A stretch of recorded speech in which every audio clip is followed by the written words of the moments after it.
चलो, तो हम लोग बेंथम एंड हुकर के क्लासिफिकेशन देखे थे। Bentham and Hooker natural classification दिए थे, क्या बेसिस था ये भी देखे थे। अब कुछ और बातें देखते हैं बेंथम एंड हुकर के। उन्होंने बुक लिख दिया था जनरम प्लांटरम, जिसमें उन्होंने प्लांट्स के बारे में डिस्कस किए थे। और आप यहाँ पे डिस्कस करेंगे कि इन्होंने जो बेंथम एंड हुकर थे, इन्होंने एस्पर्मेटोफाइटा सीड बियरिंग प्लांट्स को इन्होंने क्लासीफाई किया था। और सीड बियरिंग प्लांट्स को इन्होंने जो क्लासिफिकेशन दिया था वो कुछ इस तरह से दिया था, जिसका नाम था डाइकोट, जिम्नोस्पर्म और मोनोकोट। बेटा ये जो डाइकोट, मोनोकोट और जिम्नोस्पर्म जो थे, इन्होंने थोड़ी सी गलती की थी। यहाँ पे 102 फैमिलीज़ का क्लासिफिकेशन था, ठीक है ना। 202 फैमिली का क्लासिफिकेशन था, और 202 फैमिली का क्लासिफिकेशन इन्होंने इस क्लासेस में किया था, 3 क्लासेस में इन्होंने किया था, ठीक है ना। और इस तरह से आप ये जो क्लासिफिकेशन था, थोड़ी सी डेवलपमेंट इश्यूज जो आ रही थी यहाँ पे, डेवलपमेंट को नहीं देखा गया था, क्योंकि एक्चुअल ऑब्जर्वेशन के हिसाब से क्लासिफिकेशन दिया गया था, ठीक है ना। 165 फैमिली इनके अंदर था, 3 फैमिली इनके अंदर था, 34 फैमिली इनके अंदर था, ठीक है ना। ये फैमिलीज थे इनके, ठीक है। अब इनमें बात करते हैं कि ये जो क्लासिफिकेशन केवल प्लांट का था, जो कि फेलियर हो गया बाद में चल के। क्यों फेलियर हो गया? क्योंकि ये एक्चुअल ऑब्जर्वेशन पे था, डेवलपमेंट पे नहीं था। बेंथम एंड हुकर की बात करते हैं।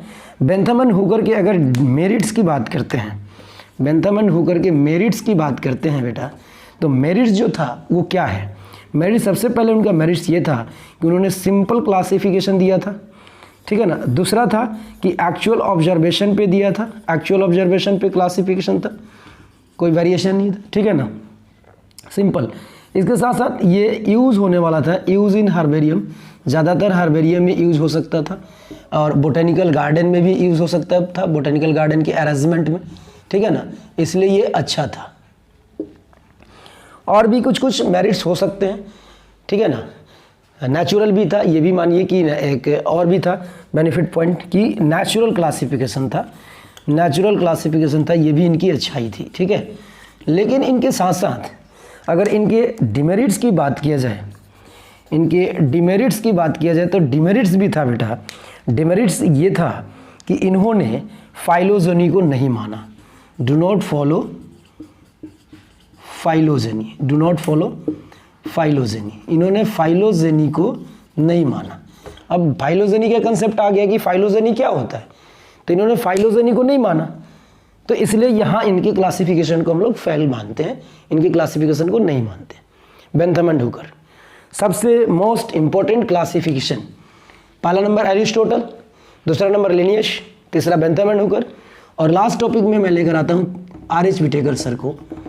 ये सबसे इंपॉर्टेंट क्लासिफिकेशन था R H. Whittaker. R H. Whittaker sir जो क्लासिफिकेशन दिए थे उसका बेसिस क्या था? सबसे पहले बेसिस जो था वो फाइलोजेनी था, जो उनका ड्रॉबैक था।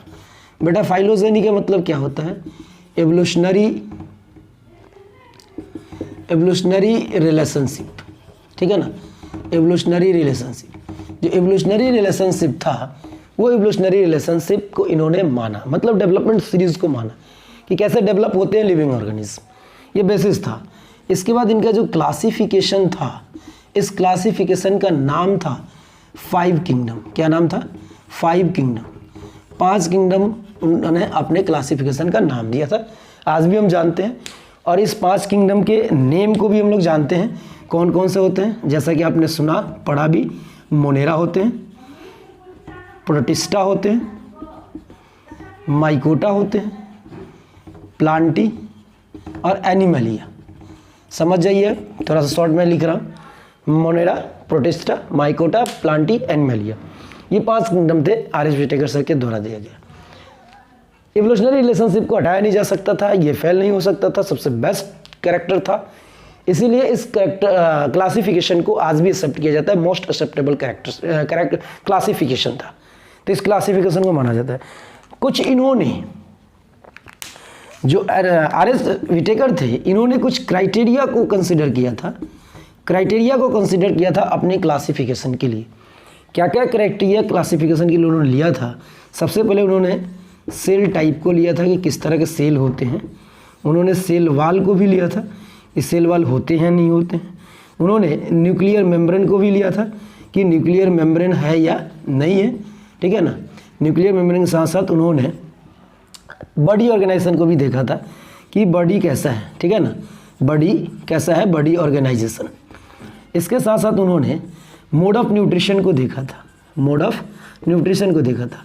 बेटा ये इंपॉर्टेंट पॉइंट है, ये क्राइटेरिया उन्होंने माना था 5 किंगडम क्लासिफिकेशन के लिए, ठीक है ना, जो आपको एनसीईआरटी में मिलेगा 5 किंगडम के अंदर। तो अब हम लोग ये बेसिक सा बात जो बायोलॉजिकल क्लासिफिकेशन से रिलेटेड सबसे पहला टॉपिक था क्लासिफिकेशन सिस्टम और वो साइंटिस्ट, उनका रोल हम लोगों ने पढ़ लिया। आप एक बार स्क्रीनशॉट ले लो ताकि आपको काम आएंगे, ठीक है। और ये बेसिक सी बात खत्म हो गई। इसके बाद हम लोग नए टॉपिक में आएंगे फिर से और मोनेरा किंगडम को लेकर आएंगे।